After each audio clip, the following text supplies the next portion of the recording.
मानव इतिहास के दौरान महान सभ्यताओं का निर्माण, विकास और पतन हुआ है।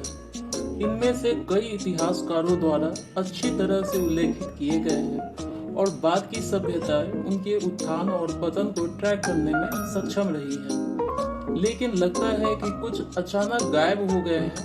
कुछ सभ्यताओं ने इस बात का सुराग छोड़ा है कि उनकी मृत्यु का कारण क्या था, जबकि अन्य की मृत्यु एक रहस्य बनी हुई है। इनमें से ही कुछ रहस्यमय खोई हुई सभ्यताओं के बारे में आज हम बात करने वाले हैं।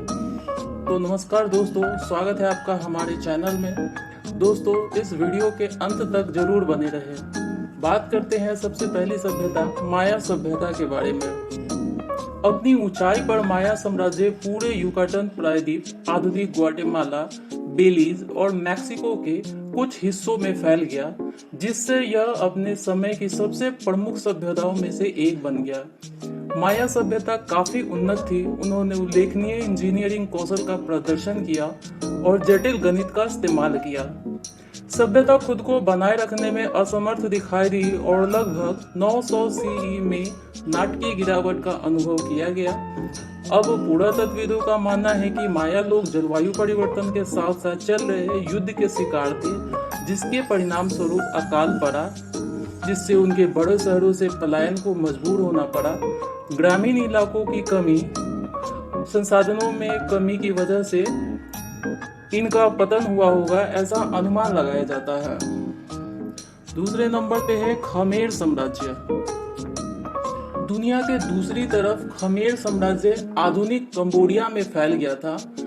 अंगकोर सभ्यता के सबसे बड़े शहरों में से एक था और जिसमें सड़कों और नहरों की एक व्यापक व्यवस्था थी और लगभग 10 लाख लोगों की अनुमानित आबादी थी। खमेर साम्राज्य 1000 और 1200 सी के बीच अपनी ऊंचाई पर था और विशेषज्ञ इस बात को लेकर अनिश्चित है कि सभ्यता के गायब होने का कारण क्या था। तीसरी बात करते हैं सिंधु घाटी सभ्यता की, जिसे हड़प्पा सभ्यता के रूप में भी जाना जाता है। प्राचीन इतिहास में सबसे बड़ी सभ्यताओं में से एक थी, जो भारत, पाकिस्तान और अफगानिस्तान के कुछ हिस्सों में फैली हुई थी और इसमें लगभग 5 मिलियन लोग रहते थे। अपनी ऊंचाई पर इस सभ्यता ने अन्य उपलब्धियों के साथ साथ दुनिया की कुछ सबसे प्रभावशाली वास्तुकला का दावा किया। यह लगभग 3000 साल पहले या 5000 साल पहले अज्ञात कारणों से गायब हो गया था। एक सिद्धांत बताता है कि जलवायु परिवर्तन ही इसका मुख्य कारण था, जिसके कारण सूखा पड़ा और अकाल पड़ा और लोगों की मृत्यु होती गई।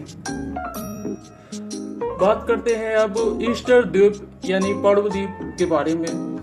अपने तट के किनारे बड़े पैमाने पर पत्थर के सिरलिए प्रसिद्ध है, जो एक संपन्न पोलिनेशियन सभ्यता का घर था, जिसने सबसे पहले लगभग 700 सीई में द्वीप को बसाया था। इसके निवासी समुद्र के कुशल नाविक थे और उन्होंने अन्य उन्नत क्षमताओं का प्रदर्शन किया।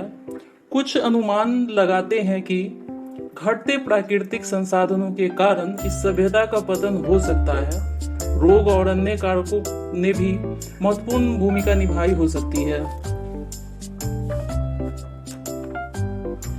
अब बात करते हैं हम शताल्होयुक सभ्यता के बारे में। आधुनिक सभ्यता का दक्षिण मध्य तुर्की कभी दुनिया के सबसे पुराने शहरों में से एक का घर था। शताल्होयुक एक व्यापक सभ्यता का हिस्सा था, जो लगभग 9000 से 7000 साल पहले फला फूला और फिर अचानक गायब हो गया। शताल्होयुग को अद्वितीय बनाने वाली इसके छतें जैसी संरचना थी। घर एक दूसरे के बगल में बनाए गए थे और छत में छेद के माध्यम से प्रवेश किया गया था। सीढ़ी और हवाई रास्ते के माध्यम से भी पहुंचाया गया था। हालांकि लोग लंबे समय से चले आ रहे थे, लेकिन उन्होंने अपने जीवन और अनुष्ठानों का विवरण देने वाली वस्तुओं को पीछे छोड़ दिया है। अब बात करते हैं द मिसिसिपियन सभ्यता के बारे में। लगभग 700 सीई से यूरोपीय संपर्क और उपनिवेशीकरण तक अधिकांश अमेरिकी दक्षिण पूर्व और मध्य महाद्वीप एक कृषि सभ्यता का घर था, जिसे मिसिसिपियंस के रूप में जाना जाता था। उनके सबसे बड़े शहरों में से एक काहोकिया आधुनिक कॉलिंसविले, इलिनोइस के पास स्थित था। 6 वर्ग मील में अनुमानित काहोकिया में एक विशाल केंद्रीय प्लाजा जैसे मिट्टी के पिरामिड और स्टोनहेंज के समान लकड़ी के ढांचे थे जो सितारों को ट्रैक करने के लिए उपयोग किए गए थे। कुछ कहोकिया की आबादी 40,000 होने का अनुमान है, जिनमें से कई मुख्य शहर के बाहर गांवों में रहती हैं। अन्य खोई हुई सभ्यताओं की तरह विशेषज्ञ निश्चित रूप से नहीं जानते कि मिसिसिपियाई लोगों के क्रमिक निधन के कारण क्या थे।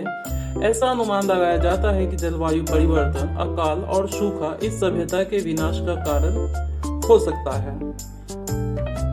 तो दोस्तों, कैसा लगा आपका हमारा आज का ये वीडियो? अगर वीडियो अच्छा लगा हो तो चैनल को लाइक करें, सब्सक्राइब करें और शेयर करें। धन्यवाद।